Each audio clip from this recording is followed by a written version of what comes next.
Many people head to the Boston Public Library to find copies of classic books. Today, BPL curator of rare books, Jay Moschella, is sharing a different kind of classic, written in July of 1776. This is the Declaration of Independence. It's a little spectacular to see them all together. Or should we say, the Declarations of Independence. And even the fact that there are multiple copies, I think most people, they think there's one and it's in Washington somewhere. It's a fascinating story, and it's a story not just about a document itself, but the making of the nation.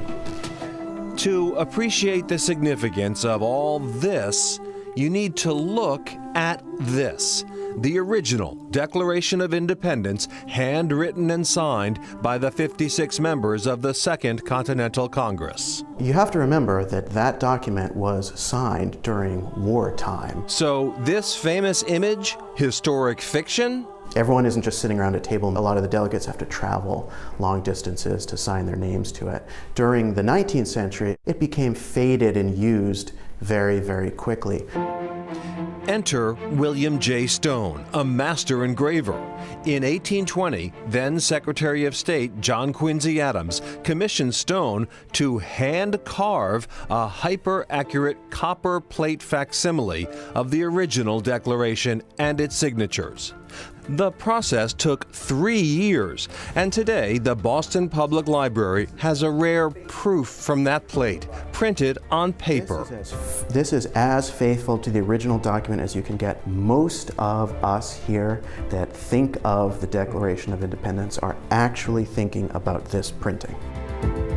Also in the collection is this recreation with actual signatures cut out and pasted in by former head of the Boston Public Library, Mellon Chamberlain. You can see that these are all different pieces of paper. They've been sliced out of letters and receipts and deeds just because they have the signatures on them. The oldest of these declarations were produced before the original was even fully signed, hand-printed to spread the word of the colony's independence. These may have been the documents that were literally read off balconies to early colonialists or read in church. Not only might have been, they were. That is what these were created for. A sentimental favorite would have to be this early newspaper version with a familiar name. July 18, 1776, the New England Chronicle. And there it is, top story. You can see Declaration of Independence here and, advertisements for pottery, silverware, horses. Wow. It's a slice of life. Well, it also reminds us that advertising always supports good journalism, right? That's right. We hold these truths to be self-evident that all men are created equal. Many Bostonians heard these words read aloud for the first time from the balcony of the old State House on Washington Street in Boston. But this is not the old State House. Seeing double? We're here in front of the Weymouth Town Hall.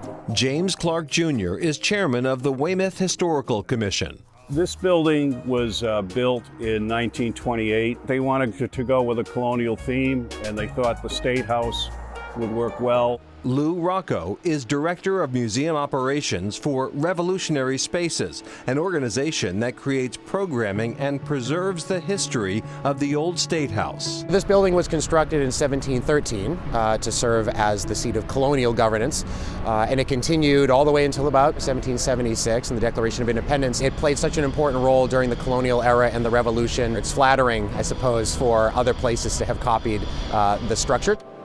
While the old State House is now a museum, a tour of Weymouth Town Hall reveals an active civic building with great reverence for its history.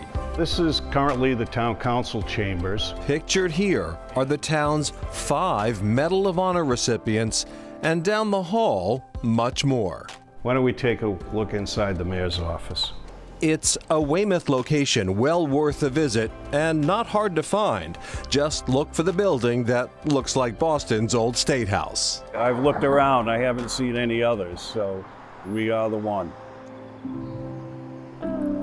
And here's a fun fact. The Weymouth Town Hall was designed by McLaughlin and Burr, the same architect responsible for Fenway Park. Fenway Park. And the Weymouth version is about 20% bigger than the old State House, just to accommodate the town offices. Back to the Declarations of Independence. Anybody can go in to the Boston Public Library. It's a public library, and ask to see those documents, and they will bring them out and show them to you. It's great.